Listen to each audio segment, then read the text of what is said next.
It's time for a little Funky Friday.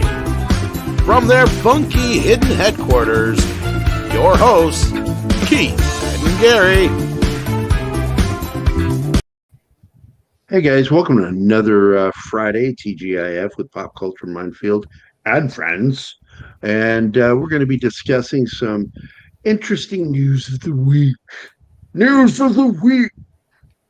And, number one on the list, of course, is, let's just say hello to everybody.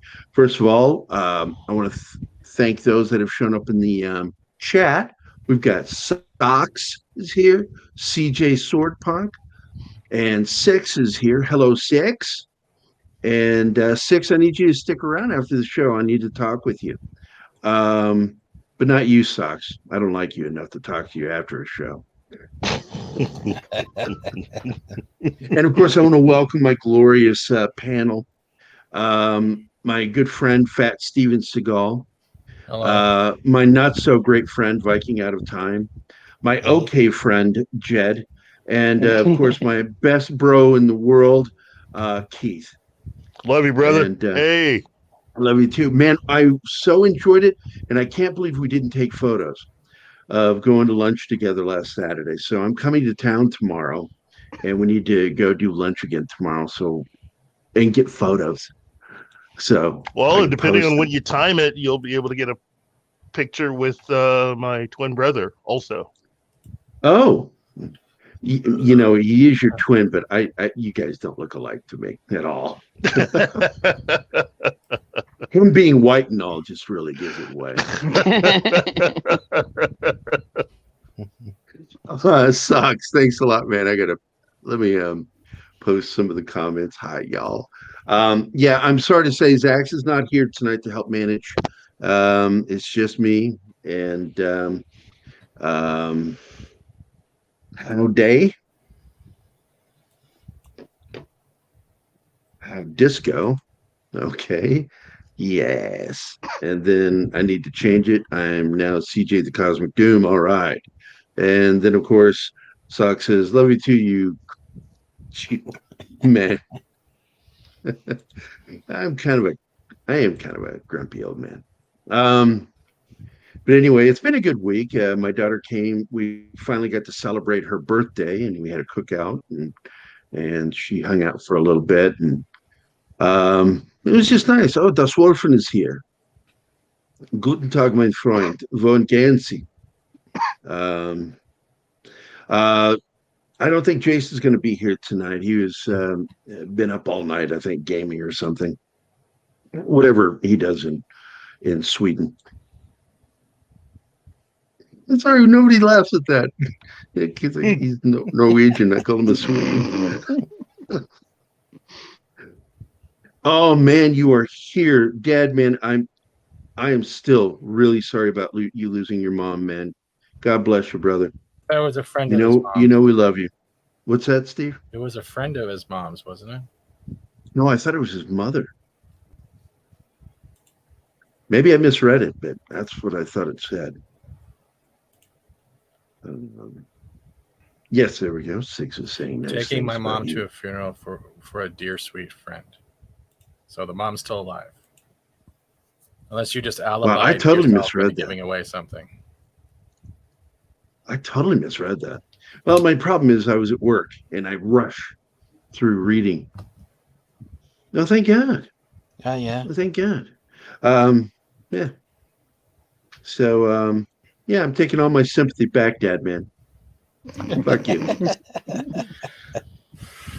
Get back with me when something happens to somebody in your family. I bet, when all my grandma's friends died, it was just, each one was just a horrific experience. So I get it, man. But let's see, that's fixed. Yep, there we go. CJ the Cosmic. Why do you have two T's on the? Do you not know how to spell?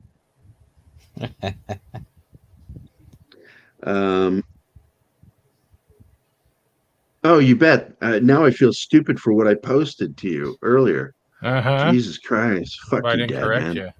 Fuck you for not correcting me. Not my job. You don't pay me. No, not you, Dad Man.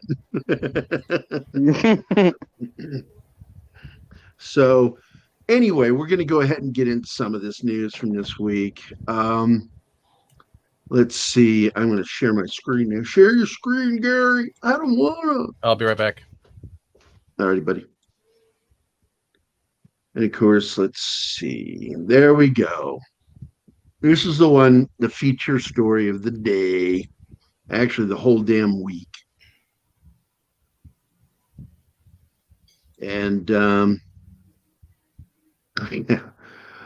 basically, Keith and I had been talking about this for a long time, even before she stepped in.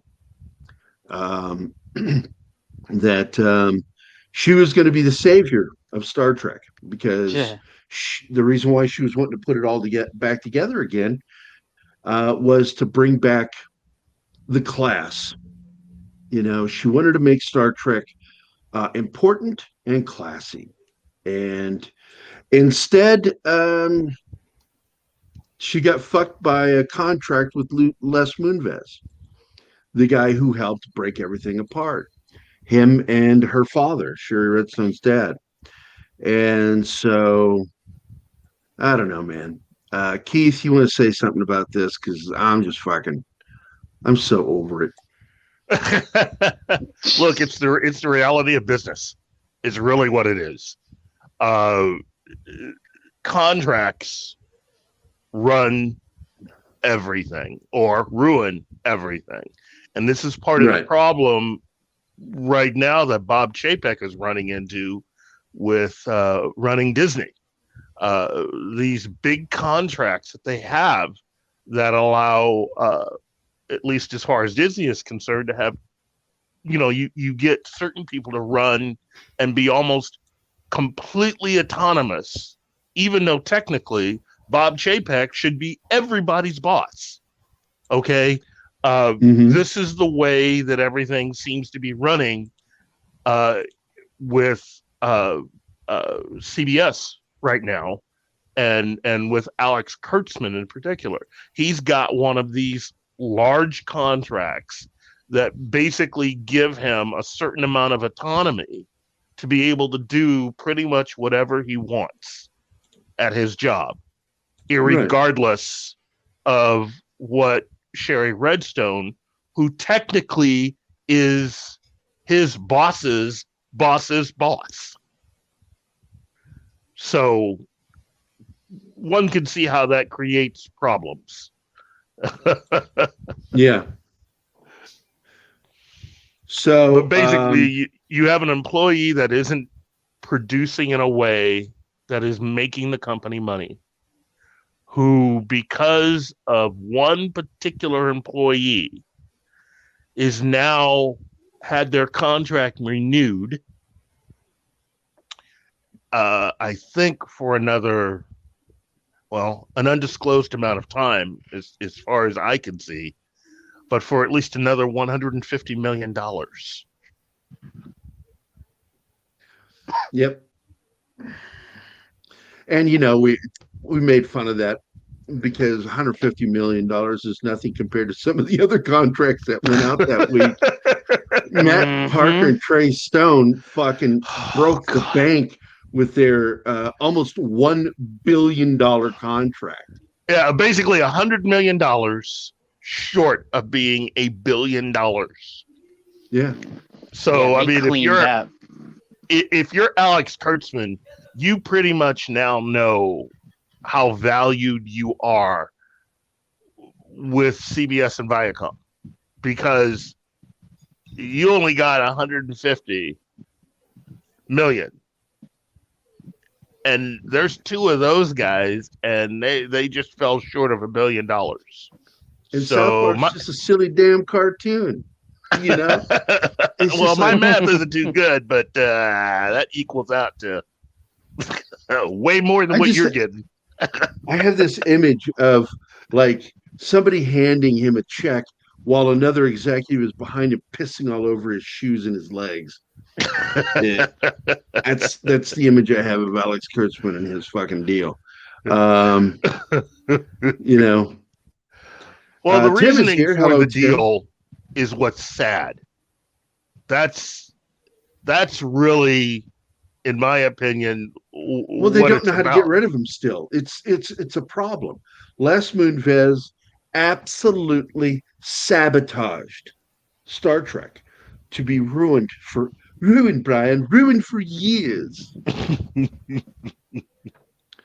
And so I've given up on Star Trek. I don't give two shits. I don't give a fuck about this new series.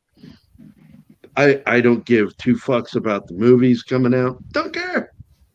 I will not fucking watch them. I'm not going to give Paramount my fucking money. The best property that Paramount had is not at Paramount anymore. It's at Disney. Mm-hmm.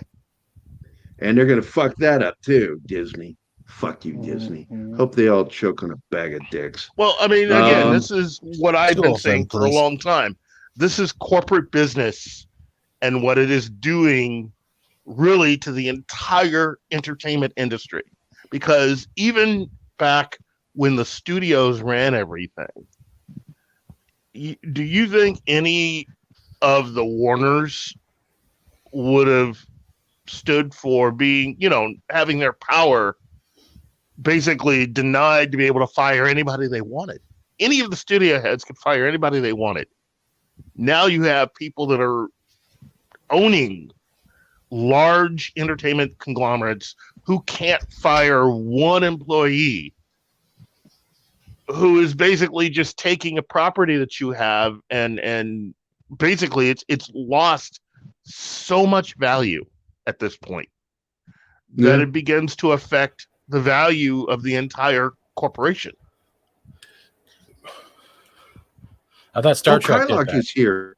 Hold on. Hey, Kyle. Kyle. What am I? I'm fucking Cartman now. Hey, Kyle. Speaking of South Park, Tim Possible. Somebody said something. Hold on. Here it is. Socks. The South Park guys are singing all the way to the bank. Oh, hell yeah.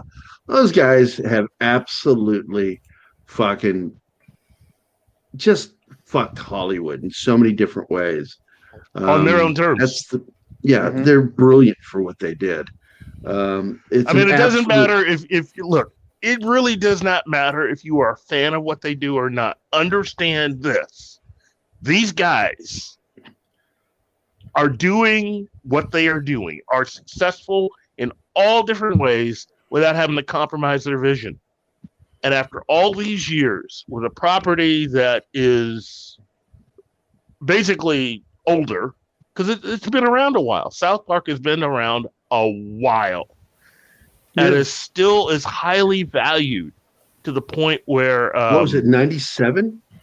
Yeah, 97. 96, I think. 25 years. 96, I think. Yeah. So you got a 5-year deal that when I first moved to Missouri. That includes multiple movies to be made in that period of time. Of which I think at least 2 or 3 of those are going to be South Park related. Well, all of it's really South Park related. But basically, this is nuts, is what this is. Hey. And then you look at something like Star Trek, which is an IP that has been around far longer and has made a lot of money, has sold a lot of merchandise, and has had multiple sequel television shows since the original went off the air officially in 1969. And I don't even think really it's worth as much as it once was. And that is because the person running it right now has caused it to lose value. I would say there would be 2 people on that one, though. JJ and Kurtzman. You can say, look. The contract that Kurtzman has is part of the deal with J.J. Abrams. Yeah. Mm-hmm. J.J. Abrams keeps a foot in the door as long as Kurtzman is there. The minute Kurtzman is gone, it's over. The problem and is what they're JJ's deal goes the fuck away. I think what we're trying to get at here is the whole merger itself is what the problem is. Viacom had its own, and CBS both had their own separate power for properties when they're looking at 60 Minutes and the like. This merger trying to push one person out is now showing not only how bad the merger was, person trying to get whatever they can for their way, it is now affecting contracts aside, right? Well, whoa. No. Okay. No. It is actually, you kind of got it backwards. The problem is her father dividing everything in the first place. With Les Moonves. Even before Les got to be the man at CBS, Sumner Redstone, back when everything was just making money, decided to go ahead and take this company and rip it apart into two halves, okay, and separated Paramount and CBS. And rather than leave Star Trek with Paramount, gave the IP for Star Trek to CBS, which to this day, nobody understands exactly what the blank he was doing when he did that. Drugs.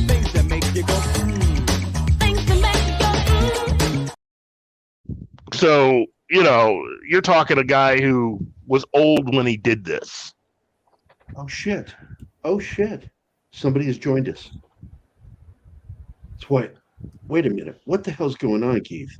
Keith, can you stop having an inception right now? I don't think Viacom can afford it. The heck? Sorry, had a technical issue and had to fix it. You got new headphones too, didn't he? Oh, now I got to play this video again.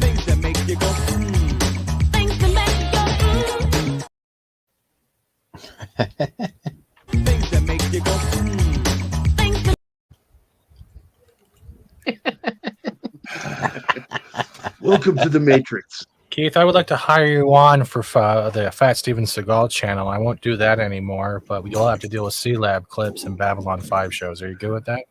Okay. All right. Thank you for being my new best friend. So just as bad as we think it is, do we have more to talk about on this subject, Keith? Let's see. Is that a yes? I just need a yes.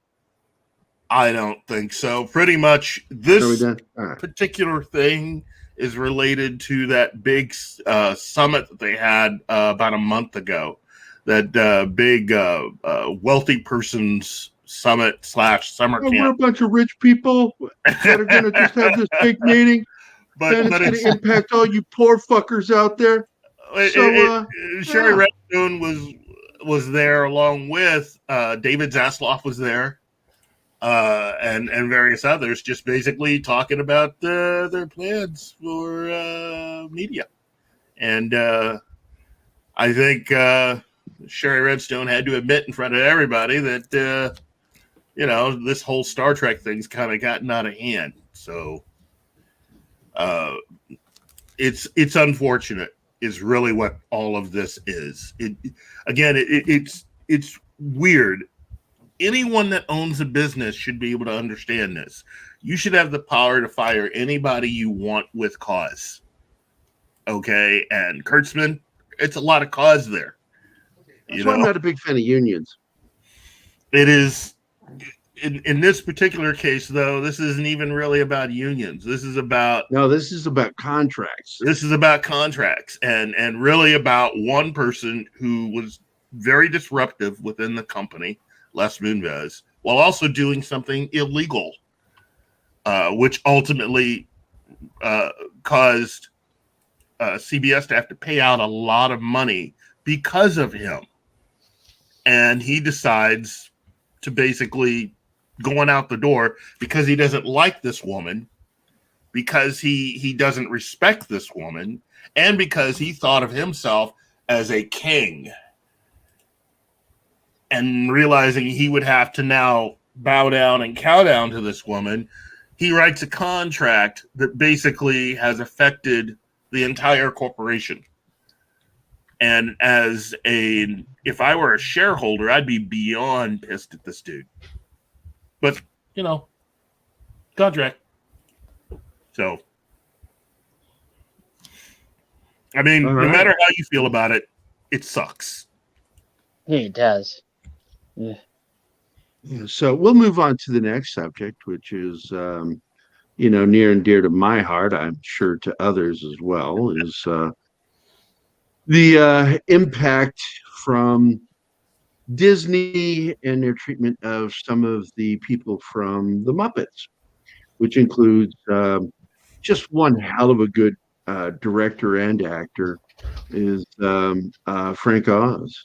Yeah. He's an icon. I've loved this guy since I was a kid. He was the first Muppet that I impersonated. His voice. I could do Bert better than I could do Ernie as a kid. And I walked around all the time doing Miss Piggy and Fozzie. Waka, waka, waka. Oh, Kirby. Why does Miss Piggy look like she just sat on a cucumber? Maybe she probably mate. did. It's because Kermit probably put one out. Of course, this Obviously, article is from Miami. Bleeding Fool, which is one of my favorite comic and film entertainment magazines, because they're so not full of shit compared to Bleeding Cool. Mm-hmm. Full of woke dipshits. So, and of course, they're talking about Bombshell. Frank Oz can't work with Disney soulless Muppets. And it is garbage. I tried watching their version of the Muppets. It's just terrible. That was Muppets? Yeah. I thought that was just them trying to be funny. There's nothing better than watching Yeah, a and cooking show with let's a not even woke get into turkey. the comedy. They don't know how to write comedy anymore. It's like Comedy Central is putting on these comedians that aren't funny. That's All not the true. good funny comedians they don't pay attention to anymore. But that's not true. If we look at Disney as a whole, the only good jokes they're making is the amount of money they're losing. It's funny. Unless you're a shareholder, and then it's really Wait. not that funny. I got a joke. I got a joke. Knock, knock. Who is it? Shang-Chi and Mulan. No one remembers that. Who? I'm actually planning to go see Shang-Chi tonight at the theater. 'Cause I got to tell you, it looks fun. My favorite part of this movie so far is that their plans of sucking up to China backfired, and that's just awesome. If the Chinese government didn't like this film, I'm probably gonna like it. Yeah, but this film still needs to make some money. I mean, look, everything is really not back to normal at this point. I mean, we can go through the motions, but It's never gonna get back to normal. well, It's never. It's that's why you and I talked about it for a long time, that this is the slow death of cinema the way we've known it. yeah, And we're watching it. It has completely screwed the MCU in an area where they haven't really had that many problems outside of the theaters, which is in merchandising. Right. No matter Can you how read you that, felt. Keith? See Can what? you read that, Keith? Oh, read that out loud, please. Let's see. Das Wolfen, $2. First of all, thank you. Second of all, he says they are slaughtering my childhood. Oh, they've already slaughtered it. They're right now hanging it up like fucking rotisserie gold outside the Chinese shop window at this point. Mhm. Exactly. Das Wolfen, thank you for the $2, my friend. And is that is a super chat? Okay. Right now there's what's that chicken's name from Looney Tunes? The one that goes, I tell you what, Foghorn Leghorn. Foghorn Leghorn. Foghorn I say, boy. I say, boy, I'm about 5 steps away from becoming the next chicken ball on the block. I tell you what. I'm a chicken hot. Look, things are bad Yeah. when part of your formula for success is being able to launch merchandising to go with your film. And what started with Wonder Woman 84, no matter how you thought about that film, when your merchandising comes out months before you even see the film, that messes with you. And it happened with Wonder Woman. It happened with Black Widow, which again, they ended up releasing the merchandise around the time that the film was to have been out. So by the time Black Widow comes out, there's no merchandise to go with it. The Shang-Chi merchandise got launched almost a month and a half ago, if not a little bit before, and is already on clearance before this film officially comes out. Let's not forget Rose Tico as well, who was in a bargain bin, like Yes. like hooking for nickels at this point. It's insane what has happened, and yet, you know, you can't run a business this way. And for cinema, you know, I don't think, again, I think we really have seen the last of the major blockbuster billion-dollar films. I think truly Avengers Endgame is pretty much a proper way of looking at things. It was the closing out of cinema as we knew it. Yeah. It really was.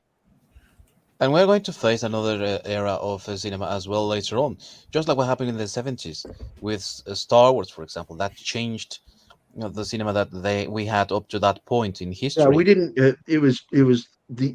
Technically it was Jaws started it. It opened the door for the summer blockbuster. The censure of, because Jaws opened the door, the censure, the thing that made it permanent was Star Wars. And after that, every summer had to have a big hit. Well, you go from Star Wars in 77, you go the following year, 78 is Superman the movie, and by 1979, it's Star Trek the motion picture. Yeah, because Hollywood was not sure about the summer blockbuster with Jaws. They're like, oh, is this a fluke? You know, let's see what comes, you know, next summer. Thank you, Dad. And this little independent sci-fi film that Fox funded, you know, Alan Ladd, really, Alan Ladd Jr. You remember when we used to think that Battlefield Earth was the end of cinema? No, How far we've come. John Travolta in Dreads. Let's not forget that was a terrible film. Travolta. I could not make it through that film. I haven't watched it. I saw the intro and I was like, I'd rather masturbate. I'm out. Well, we had a good run for 40 years, you know. Yeah, but that's the thing that I wanted to address. Like with Star Wars, we also had these mega deals with merchandise. Like George Lucas made his fortune and his company thanks to that. He held on to those rights, and thanks to Kennedy, and he had a grip that wasn't fully holding on to it, though. Well, you know what film franchise part of made that was possible? owned by the toy company. You know what film franchise made that possible, which was the failure and collapse of the Planet of the Apes franchise is what made that possible. Because so much money went into making toys for that. I mean, and they lost so much money. That Fox, I think it affected Mego. You know, like the failure of Planet of the Apes actually affected Mego to the point that they had to relinquish. Mego was hurt. Yeah, and it's odd how they found a way to survive. And what did they do? They went backwards. And went to superheroes and Star Trek to survive. Oh, and they're actually putting now a Planet of the Apes figures with tops now. So, well, you know, first of all, you know, Planet of the Apes has become semi-popular again, the classic films. And people, because of the shutting down of the system, people are being reintroduced to the classic shit that we grew, you know, Keith and I grew up on. And, you know, Keith and I remember watching, you know, the Planet of the Apes TV show when it was actually airing. Yeah. You know, that's how old we are. Actually, and the Saturday morning cartoon that they did. I watched that, but on reruns, of course. And yeah, I mean, I didn't see it when it premiered, but it wasn't really that bad. It was a good animation for its time. But it's also a testament to what was like to have these marketing campaigns and promotional stuff and spin-offs and all that back in the day. And Star Wars changed that. And for 40 years, we have had that model to follow. and now something new is going to come because kids are not buying toys anymore right now, unless they are just representations of Fortnite or something like that. But in reality, the people that are buying still toys are mainly those old school fans that are keeping these franchises alive in a certain way. So we're going to see a change in the model now, and we're not going to maybe see more of these big blockbuster movies that spend millions to be made, and we're going to see a new form of cinema later on. I'd like to interject quickly. Steve 6, that is incorrect. If anyone knows whiskey glasses, those are the frozen stones that you put in the glass. They were not me dropping my phone in the toilet. There'd be more of an echo. He's referring to this comment.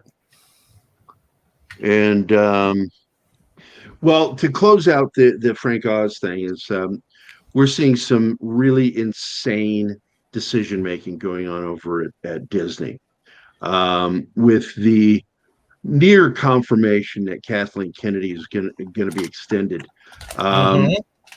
This is just another drop in the bucket of us needing to not give a fuck anymore. Well, we need to stop caring. I think what needs to be recognized with all of this with Disney is that we are now starting to find out that you really do have two different types of executives at Disney.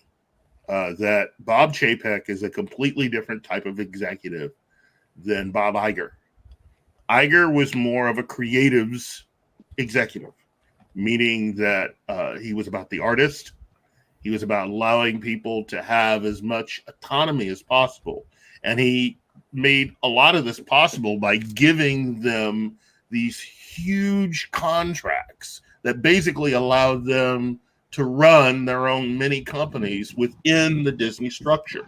So that you could have someone like Kathleen Kennedy who could be autonomous. You could have the people at Pixar be autonomous, and you could have the Marvel people be autonomous. You have someone like Bob Chapek, though, who comes in, and he's the type of person that really believes in keeping the structure of an entire company going, and that the person at the top, at the very top, is the one that's actually running the show. And that instead of giving the people beneath you these huge contracts, limiting the contracts to, instead of 10 years, 5 years, and curtailing the power that a lot of these underneath you have. So that, for instance, in the case of, say, Marvel, while Kevin Feige can pretty much do whatever he wants within reason, he still has to ask permission for a lot of major things that he has to do. Okay? Right. If you're going to hire somebody at a large contract, just make sure you ask the people above you, if it's all right. Same thing with Pixar. And basically, in the case of Gina Carano, had Bob Chapek actually been in charge, KK would have never been allowed to fire Gina Carano without running it past the higher-ups first, because it affected merchandising as well as a few other things. So if you are in favor of making sure that a lot of these people aren't running their own little fiefdoms inside of a major corporation, then pretty much Bob Chapek is your dude. And he's trying to correct everything. It's the same thing with David Zaslav, who's coming in to handle his business at Warner Brothers. Okay? Right. There's too many of these people running around, shooting their mouths off about stuff that they have no real business talking about. But I also think that, what's that, Stephen? Hold on, Stephen. Bob Chapek doesn't run. Have you seen that motherfucker? He don't run nowhere. He pretty much sits there. He looks like a testicle on a neck wearing a suit. Steven, he's lost a lot of weight since he got hired. I mean, that's because he fired a shit ton of people at Disney. That's why. And he's drinking their blood too. So. Yeah, maybe. Now, what were you going to say, Viking? I was going to say that another thing that also distinguishes Chapek and differentiates him from Iger is that Iger doesn't mind spending money to get what he wants. Like, he was responsible for buying a lot of things. Like, we had Pixar, Marvel, Lucasfilm, 20th Century Fox bought Underhead, and Chapek is more of saving money. So also the reason I believe that one of the reasons that he is keeping Kennedy also in is precisely that, the expenditure of money that would come with firing her, because it would mean also a severance, like a huge amount for a severance. So then he's going to keep money tight. And that, I think, is going to be the staple of his run. Well, I mean, it's so bad over there, that he apparently, from rumors that I've heard, he doesn't even want to pay the investors. That some of the people that invest in Disney and Disney-owned properties aren't getting their checks. That's the rumor I just heard this last week. Wow. So, wow. There you go. Don't know if it's true or not. Shocked. Well, if it's true, it's just a No testament problem, also of Martin. his You know we attitude. love you, brother. what I was getting to with Warner Brothers is that you have somebody in David Zaslav who is coming in, who's pretty much got the same mandate that Chapek has, which is, hey, being a business, the first thing we should be about is making money for the shareholders. And the only way you can do that is to actually be about making money, which means all y'all that aren't about this and are about whatever you are just doing at the moment, whatever political thing or whatever, if it's not making us money, we're not doing it. Period. End of story. It's that simple. And so it's the reason why you're seeing all of these deals going down right now. Well, this would be a good time for the video. And especially, this goes out to Dustwarfen for his super chat, and also matches up with this discussion. Are you Toby? Mr. Hamada thanks you. What the hell is that? Toby Emmerich. Anyway, Are you Toby? look, everybody loves Wally. Come on, Wally's a good guy. Are you Wally? He's just trying to make a little money on the side before his butt and the rest of his body is tossed out soon, preferably. But Hopefully he'll become a character on South Park. I would love that. well, he's trying to basically do what Amy Pascal did when she left Sony. As she was leaving, she attached herself to the Spider-Man franchise. So now every time they make a Spider-Man movie, even though she's no longer around, she gets a fat paycheck. Well, that's what Wally's doing by having all of these projects that he's greenlighting, whether it's Black Canary or any one of number of projects that are You know how racist it is that he wants to hire a black person to play Black Canary? This goes back to the thing I made fun of back when comics would name it black characters with black in their name, and it's just like, it's so fucking racist. I got a question, and if we're going down along that premise, is Viking, are you Viking enough to have Viking in your name? Of course. That's how stupid it sounds right now when you just said it. Oh, Black Canary, they got to be black. So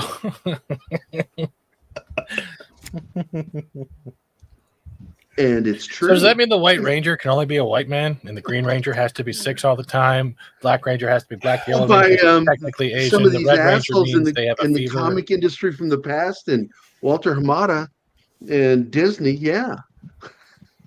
It's amazing, and again, it's Cameron Pasha did state that this was what we were going to be looking at least with Warner Brothers, is that Hamada, until he's relieved of his duties, is going to continue to announce projects, and because he can actually get a nice paycheck if any of these things pan out.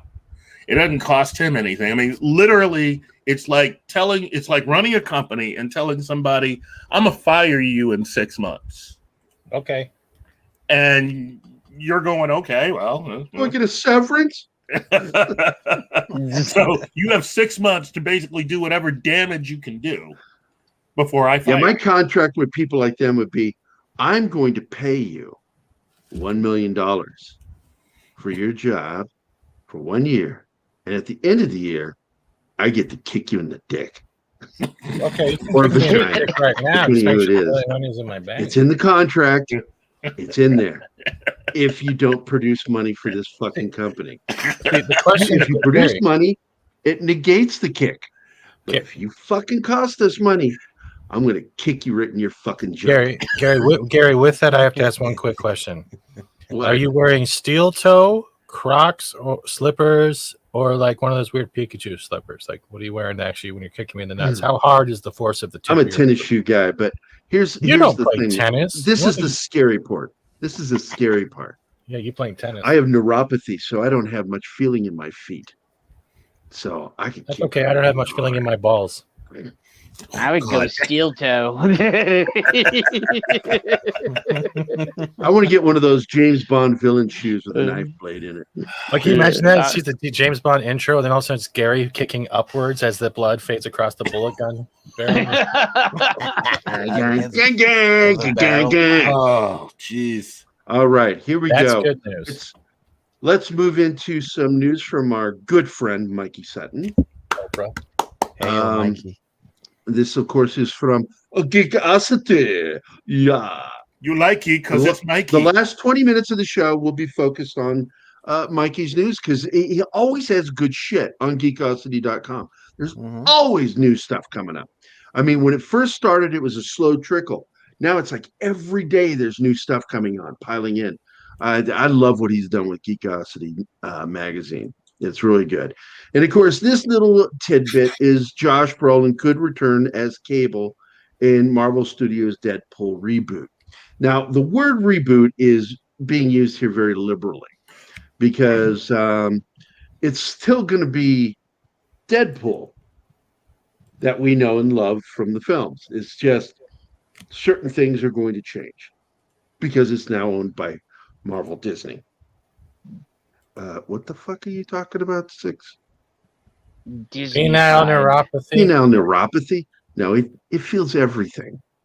No, it's just not been used in a long time, so it's just penile boredom at this point. You know what I mean? Sure. That's the reason It's why that- you have your hands, it's like Steven. It's like a cactus in the desert. It's just waiting for All right, some let's water. get back to the fucking story. My dick is not the story.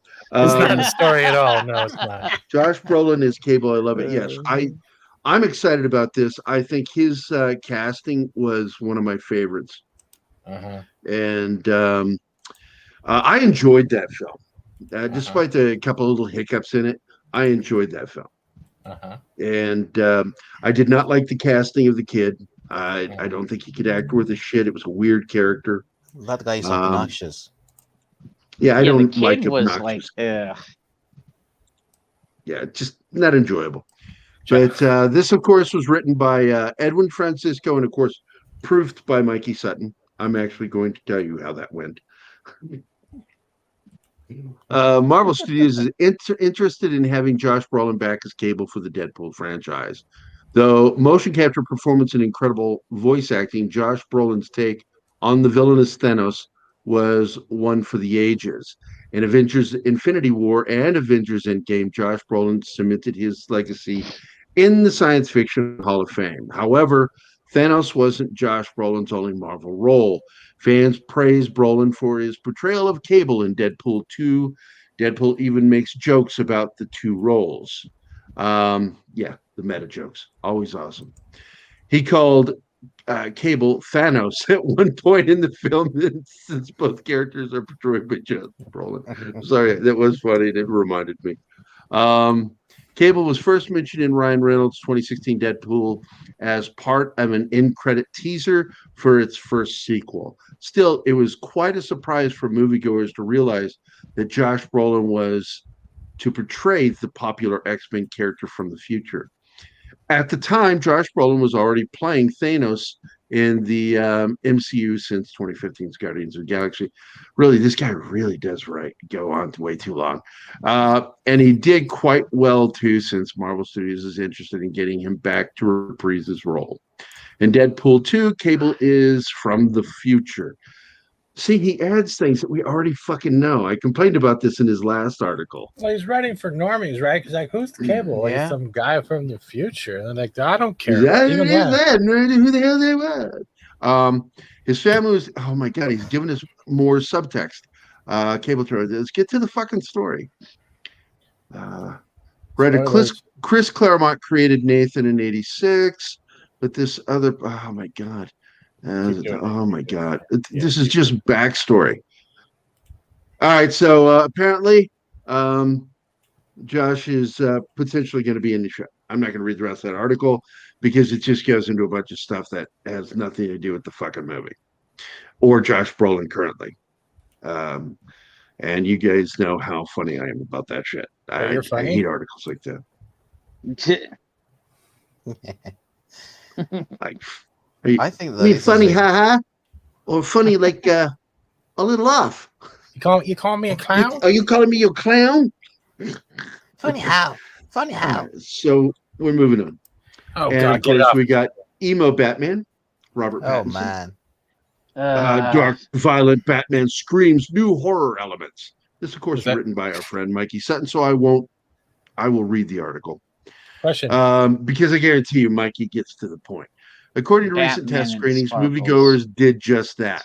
While last year's teaser trailer offered a taste of Pattinson's fiery intensity, it's the only footage Warner Brothers has shown the general public. However, a 3-hour cut of the Batman was shown to a group of people. A new report describes the film as very graphic, very dark, very scary. In other words, the Batman veers towards horror territory. That might salvage it for me. I don't know. We'll have to find out when it comes out, and I give my review. All right. What's the horror part? The nudity they're going to sneak in of the Batmobile getting constantly. I've got to tell you something. If it's Zoe Kravitz getting fucked on the Batmobile, that's not horror. That's awesome porn. When you throw the light, there on the Batmobile, and you look at the stains, that's the horrific part, It's all smeared on the Batmobile, Can I at least say this? Go ahead, Keith. All you people out there, the people out there that are really excited by this news, the people that you see going off and going, this is going to be great. All you people who just barely 5-6 years ago were giving Warner Brothers a real hard time and Zack Snyder a real hard time about the way they had Batman in his movies need to shut the F up. If you support this movie, that means it was BS what you were giving Zack Snyder. Oh no, I support the harsh and fair criticisms of this movie and as many Batwang jokes as possible. Because no. What I mean is bat balls. What I mean is that it shouldn't really matter, quote unquote, how dark a film is as long as you tell a good story. And with Batman, you again notice that in the end, Warner Brothers doesn't give to what you think. No, they don't. They really don't. They never have. They never have. Like Netflix. Not like Netflix. Yeah. Like Netflix with a certain property they just got. Hey, guess what? It's really all properties. They don't really care. So we're gonna see sparkly Batman on the movie. What do you? No, the only horrifying thing about this movie is going to be the fact that Patterson thought he was relatable to James fucking Dean. Well, I mean, right? I can see the point he's trying to drive to. If you're going to make this type of a film where it's basically going to be Seven, but with a very dark, brooding lead as a hero in the piece, but this entire thing is very antithetical to a lot of the criticisms that Snyder received, that Ben Affleck received, for how they had Batman in their films. All those people that like talking about how dark everything was, and it's just like, so I mean, where are you guys? Where is that criticism now? Well, it's just like those like myself and Gerry thought it's just BS. Jed, you need to apparently denounce your frog privilege. Oh, I know. He tells me that every stream. He told me that like 3 times last night on with comics and culture. Socks, I absolutely agree with you. I would have preferred that they moved ahead with Ben Affleck's Batman movie than this shit. Guess what? But I will watch this film because it's still Batman. I say this to people, and I fucking mean it, that a Batman movie is a lot like pizza. Because even when it's crappy pizza, cheap pizza, it's still fucking pizza. I don't know. I will fucking eat it. I don't know about that, man. I don't really like I'm sorry. When was the last time you opened a shitty ass pizza and saw bat nipple armor? When the fuck did you see that, dude? What if it's like Little Caesars that tastes like cardboard now? Hey, you don't diss Little Caesars. Their stuffed crust pizza is still good, and those stuffed cheesy breads are still fucking awesome. I will fight you. Denounce your fuck privilege. You know, look, it was still entertaining, especially for kids. Yeah. My kid, my daughter in particular, loves those Batman movies. I can't stand them. I nearly walked out. My wife stopped me from walking out of that last Batman. I'm serious. I got up and I said, I'm fucking done. The minute they did the ass shot, the gratuitous crotch and ass shot, and the nipples, I'm like, I got up. You mean 97? Like, I don't fucking want to watch this. Yeah, Batman 97. Yeah, it's just not very good. Well, I mean, again, it takes all types, and you can be presented Batman many different ways, but it's still Batman, you know. Well, that's just it, you know. I still enjoyed parts of it, just not the parts that the director wanted to show. And but anyway, I'm going to watch this film no matter what. I don't know if I'm going to, go see it in the theater, but I'll find a way to watch it. And God, people are commenting. Look at this shit. Oh, sorry, motherfuckers. I agree, so Parrot Head. Yeah. All right. I'm just going to keep doing this. Gerry, and I'm going to move on to our next subject while we're doing it. While you do that, I want to quickly ask a question. I heard a rumor that you were actually approached to play the lead in the new Jabba the Hutt series as Jabba. Is that true? So he's ignoring me now. He's going to put me in the bed. Yeah, as the actual only fat person in this room. I get come on, that was a good one. I was saving that for weeks. I got to tell you something. That joke harkens back to stuff with my dad because no. One of my closest friends, he still is, was my dad's best friend, and he was the manager of the apartments we lived in. And Dad was not interested in Star Wars. He knew what it was, but he wasn't interested. My dad just started ballooning up after I got him to quit smoking. And I'm serious. I may have killed him early, because he survived cancer. It was the being overweight that killed him. And he started power eating to compensate for not smoking anymore. And he got really fat, and his best friend started calling him Jabba, not Jabba. He called him Jabba because he was one of them guys from the New England states. And so my dad just let it go. He didn't know what the fuck he was talking about. And then one day we're watching Star Wars together, and he watched Return of the Jedi. And he lost his fucking mind and stopped me. I had to stop the movie, and he called his best friend.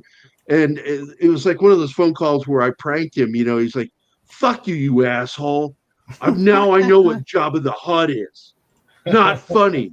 Fuck you. And it is funny. It was great. So that's what Steven, would you be Pizza the Hut? I'm sorry, you're still a frog, so your jokes mean nothing here.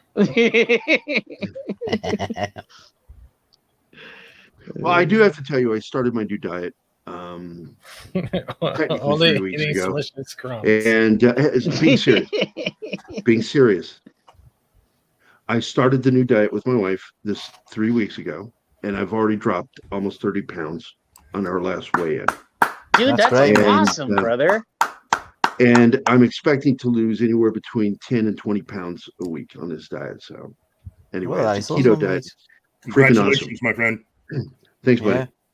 All right, now moving back on, let's get over here to this story, Keith. You want to break this down for us? Sure. Disney is deciding to make a sequel to The Rocketeer. Now, can I just say something that's gonna surprise a few people? I really don't mind this personally, as long as they decide to first keep this as a separate story rather than trying to replace the original character. Now, this is a sequel, okay?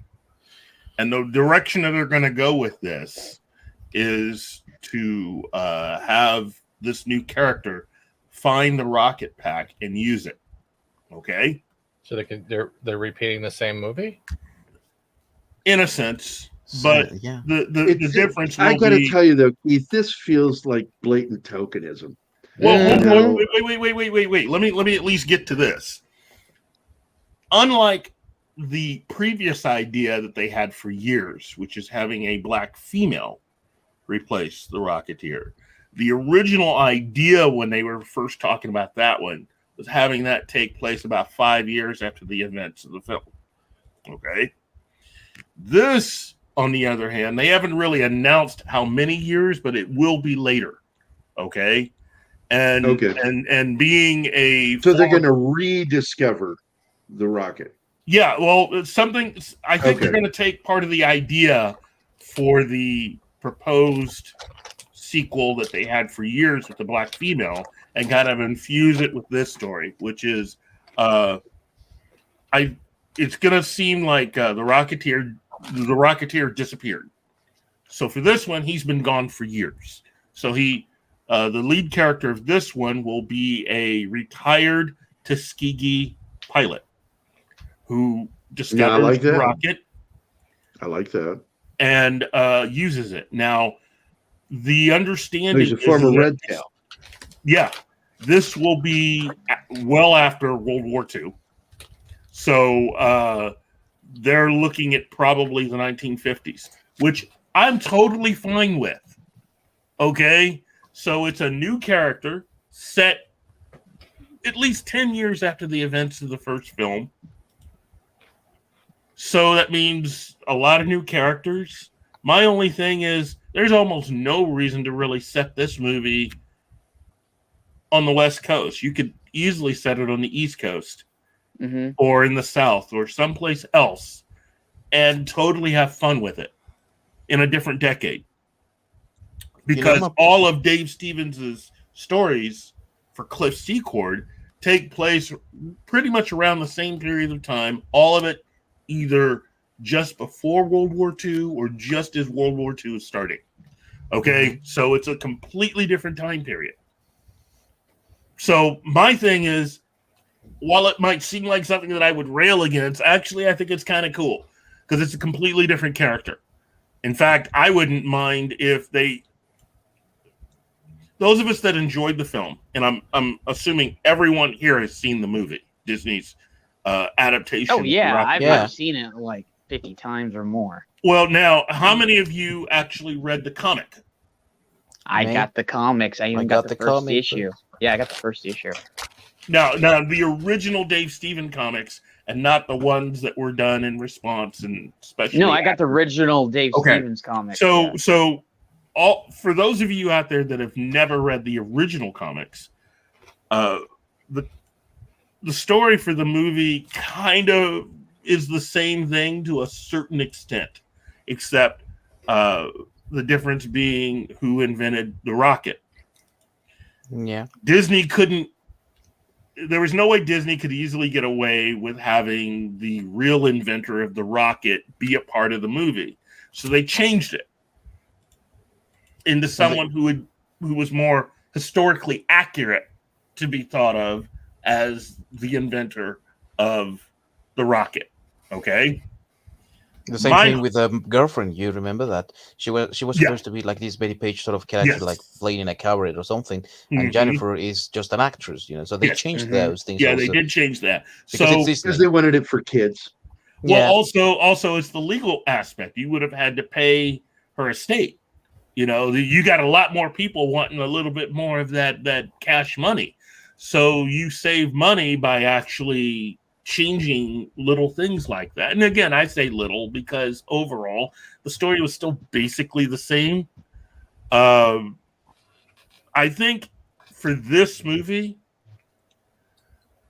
I would have I would like to see if, in having it take place years later, that you catch up with the inventor of the rocket to see where he is in his life right now. You know, because again, there's a historical accurate sort of portion to the story outside of the main character being a Tuskegee Airman that you can follow with this. I see nothing but upside as long as they don't get too out there with agenda. You can make this a really cool film. And again, I can't argue with that. It's been 30 years, so it's not like you can have the original and we still have Alan Arkin. It would be nice to see him come back. That's what I mean. Yeah.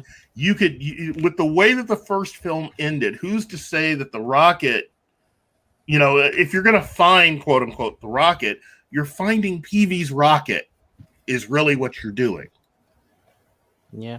Not to spoil, but the movie's been out 30 years, so if you haven't seen it by now. Yeah, I'm not going to give a spoiler warning to a fucking 30-year-old film. Yeah. But if you haven't seen it, that's on you. It is just at the end of the movie, it's Peavy's rocket, and it's not the rocket as invented by Howard Hughes. Okay, Peavy basically was able to create plans and even improved upon. He's talking about all the improvements he would make. So I think what they should be able to do is just, you know, you're going to see something that is a natural sequel, but it won't be exactly like the first movie because the music's going to be different because it's a different time period, different era, different character. I'm cool with it. Okay. Just take it further and give us what Howard Hughes is doing now, because you can still have actor Terry O'Quinn, who played Howard Hughes in the first movie. He can still come back and play Hughes again in this new decade. And he's one of my favorite actors of all time. If you know what Howard Hughes was doing in the 50s, he was fucking women and being weird. Yeah. So I'm gonna pee in milk bottles. Collect them. I'm gonna walk around and rub and quit clipping my nails. You know what, kid? I'm gonna be a freak, but I'll still want my blowjob.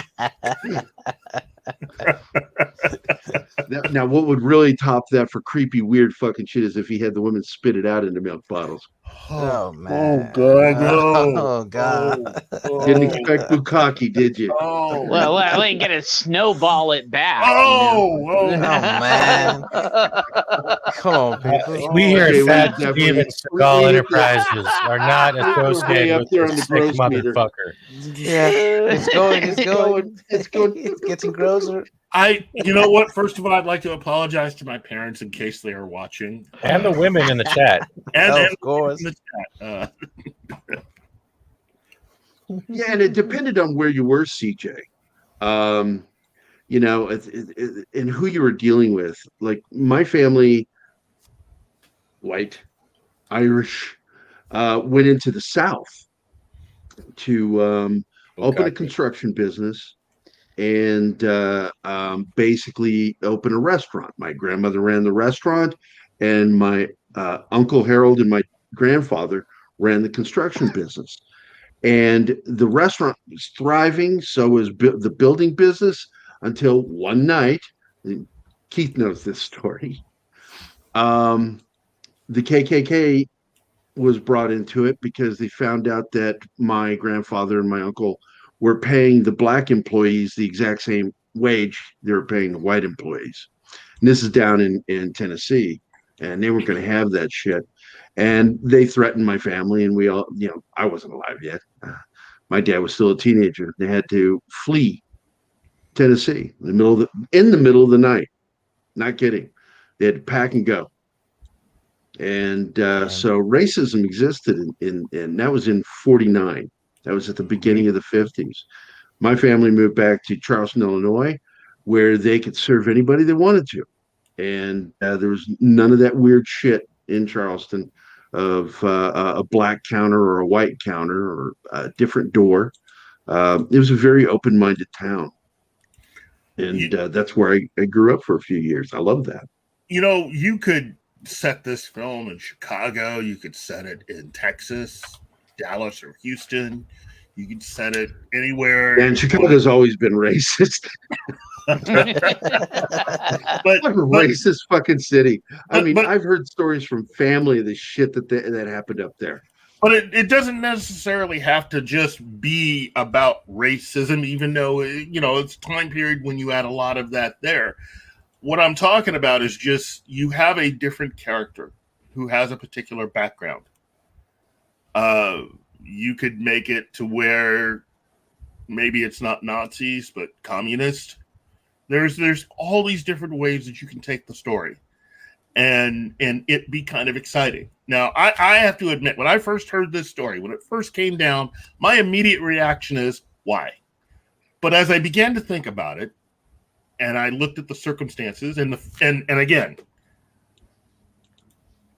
I think if this were even a black female, as long as you are dealing with a different decade, different era, and a different place to do this, your story possibilities increase. Although I personally would have thought, you know, that they would have improved the whole black female portion of the story if they would have had the Rocketeer show up in the 60s. Just my opinion for that particular version of the story. But this sounds good to me. Okay? Just please make it a good movie. More than anything else, make it a good movie. Okay? Just be a good film. Let's focus on Disney's track record on good movies. Yeah. And what my gripe go watch the original. My gripe with this is that there were also lots of stories by Dave Stevens that they could have tapped into as well, because the Rocketeer was not only in the West Coast. For example, he was in New York. He spent a lot of time in different places, different adventures, different characters, and they could have just gone with that as well as a natural progression to the original movie, for example, that was set in the 40s. But, well, I mean, it's not bad, this one, but I would have liked to see a little bit more of Stevens' material because it's plentiful, you know? Yeah, but that's the thing. You would have had to recast no matter what, because it's been about 30 years almost. Yeah. Okay, everybody is a lot older than they were. So there's no way you can really make a direct sequel, even if you had all the original actors. So going this direction sounds it's one of your two choices. You can either recast, and if you're going to bother recasting, you could almost be tempted to remake, or you could have the first movie still be part of the whole thing. And that's the way they need to do it. They need to do it that way, because doing it the other way is a bad idea. It's going to piss off fans. And plus, if you recast, there's always that. If you're going to recast and remake, it's going to be woke if they do it like that. Oh, guarantee it. I mean, it's probably going to be woke anyway. Disney is just, I don't expect much good from them. It's like, as I think CJ or one of them brought up something about Netflix, and might have been Socks. And it's like, look, man, 95% of what comes out of Netflix is garbage. What we look for is 5% of golden nuggets that'll slip through. Like, and I'll give one to that. Honestly, if you guys haven't picked up and watched Manifest, give that a shot. All 3 seasons, not disappointed. I've never turned it up. The disappearing plane and the reincarnation shit. If you want a good series, pick up Manifest and take a look at that. I did like the new Watcher anime too. So Witcher, not Watcher. The Witcher, sorry. It's okay. Yeah. It's legit. Stop smoking crack before you join. Hey, CJ, happy birthday. Seriously, dude. Hey, man, my gums itch, man. Look, let me just say this, CJ. So far, you've had Death Note.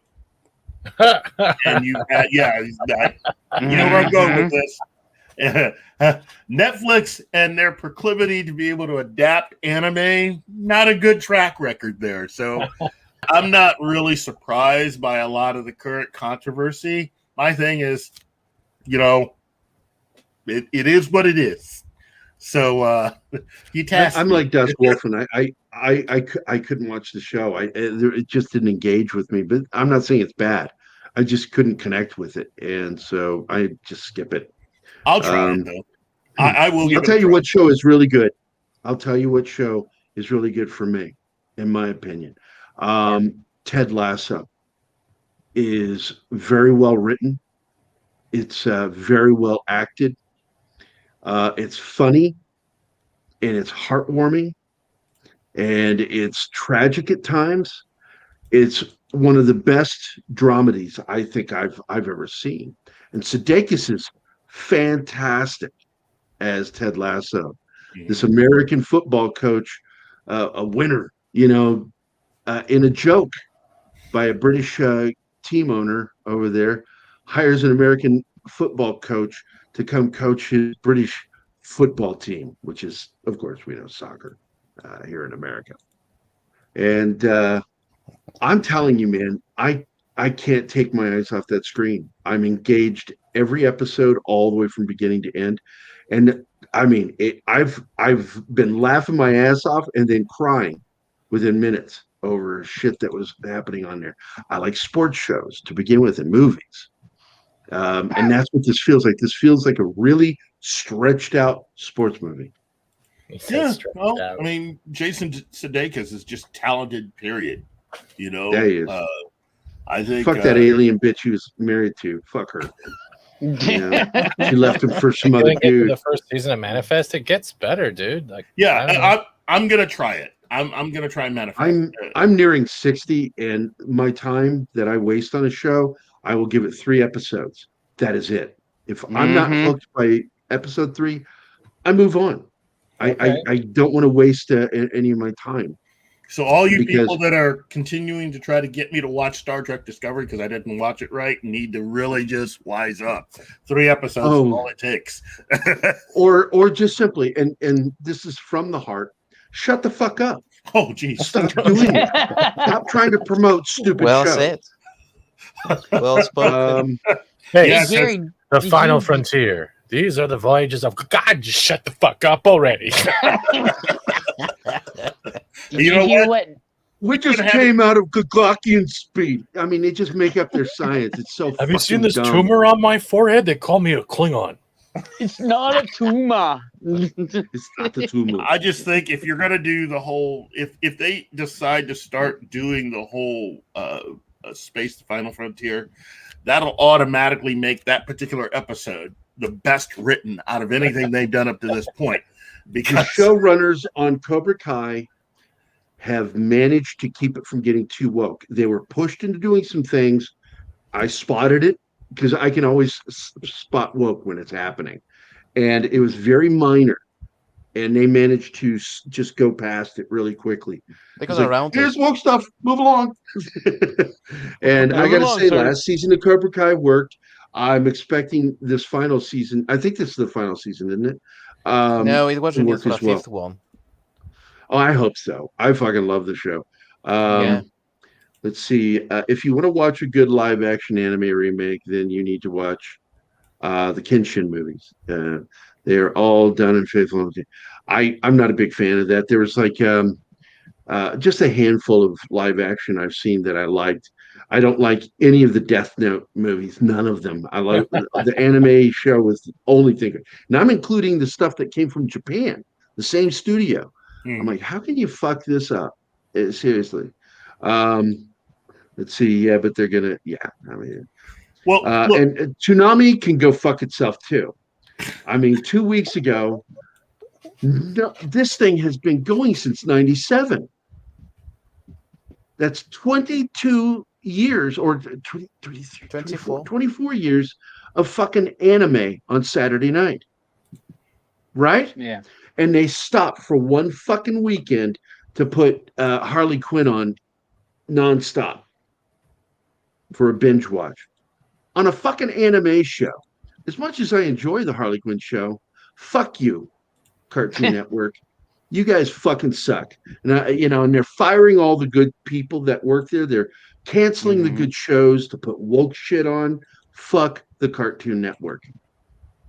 I'm sorry. Did I was I clear? I wasn't sure if I was being emphatic enough. Was I? Can you do it in emphatic enough? Chinese for me, please? Our Chinese brothers would love to hear. Okay, I that's wasn't even actually. everything I said in Chinese. I look at Actually, it this way. anybody that's Chinese would know what I just said.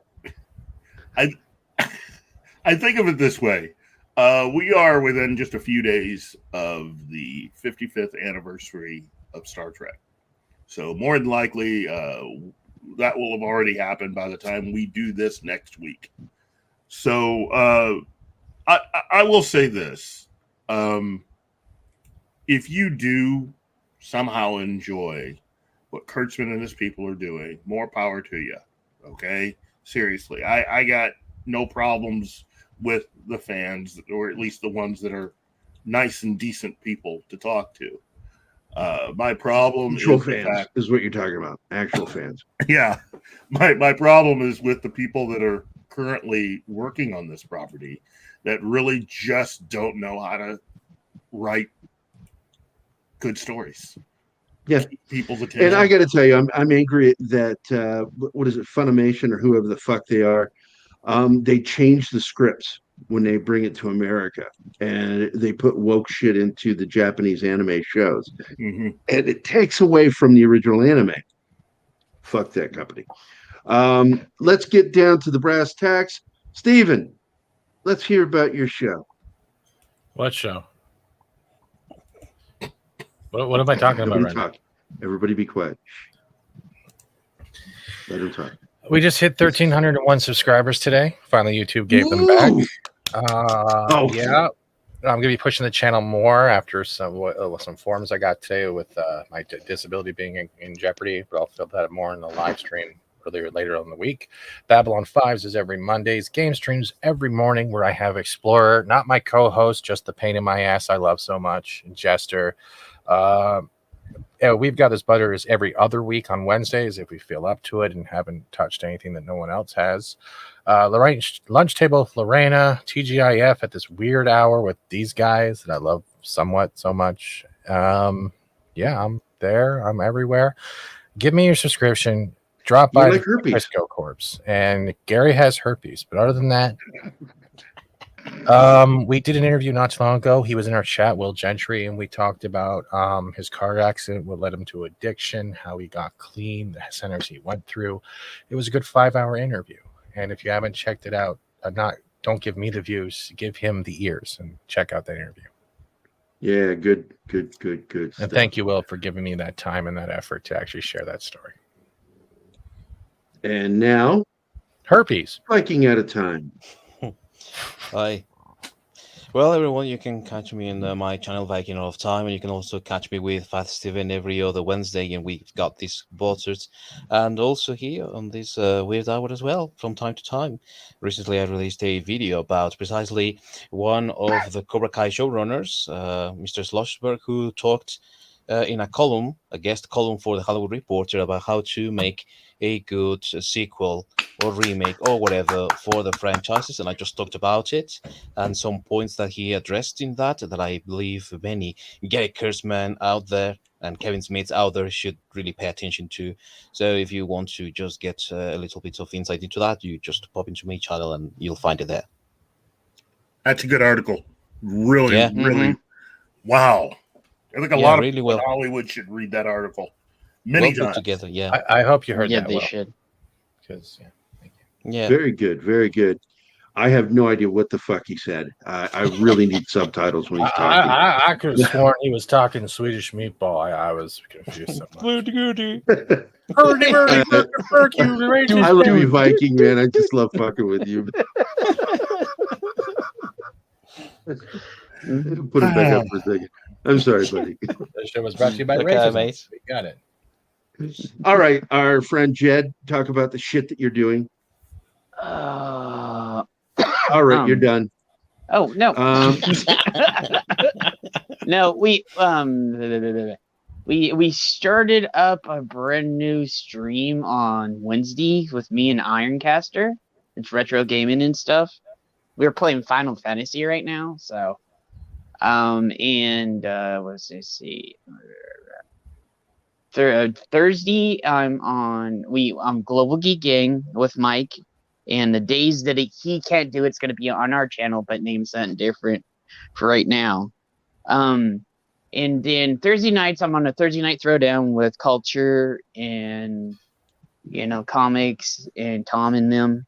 So and Drew and everybody. And on Friday, I'm all over the place. I'm on Father Christopher. I'm here. I'm on Nick's. And then I'm on Foul Balls.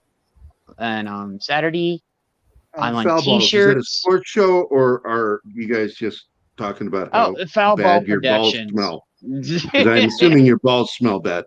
Yeah. Smegma. And then on Saturdays, Pablo, when he does his show, T-shirt, and then with Gerry again on Pop Culture Minefield when he does his stuff. And then this Saturday, tomorrow, the Cotton Connection returns for the first time in about a month and a half.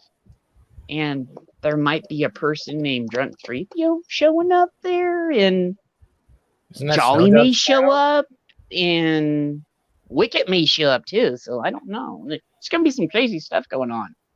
And then Sunday it's our show, and then Mark has a thing on. We either play Fortnite or we do some geek stuff on his channel at night on Sunday. Awesome. Well, thanks, Jed. No problem, brother. And I guess that's it, because nobody gives a shit what Keith's doing. Keith, of course, will be doing the Babylon 5 on Monday, and he will be doing We Got This Buttered with Fat Steven and myself. I'm sad that it's alternating weekend, because I really enjoy that. I actually look forward to doing that with you guys. So, but if you want to do it, because I know you got a life stuff going on right now, Steven, I understand it. So, but when you get your life sorted out, I would really like to actually go doing that once every week. I like doing the show. I'm not doing it dude. I can't. The schedule's with no, me. I know. Crazy. I'm not pressuring you. I'm just saying I enjoy that. You just did it live. And then of course I will be this weekend should be normal. It all depends on tomorrow. I'm going to Springfield tomorrow, having lunch with Keith, and also dropping off my hard drive with Lawrence again. And Lawrence is going to put the last 25% of that hard drive on there. And so far everything looks good, but I can't really mess with anything on there. It's right here. This is the hard drive, the new one. And it's got 75% of my old hard drive on there, but I can't really fiddle with anything because he's got it on pause. So when I give it back to him, I have to give it back to him exactly the way he gave it to me. I just brought it and opened a few, just opened it up to look at it. I didn't open up any files. I just opened it to look at it, and everything looked like it was intact. So, but I won't find out officially if everything is actually intact until tomorrow. Yeah, that's awesome, brother.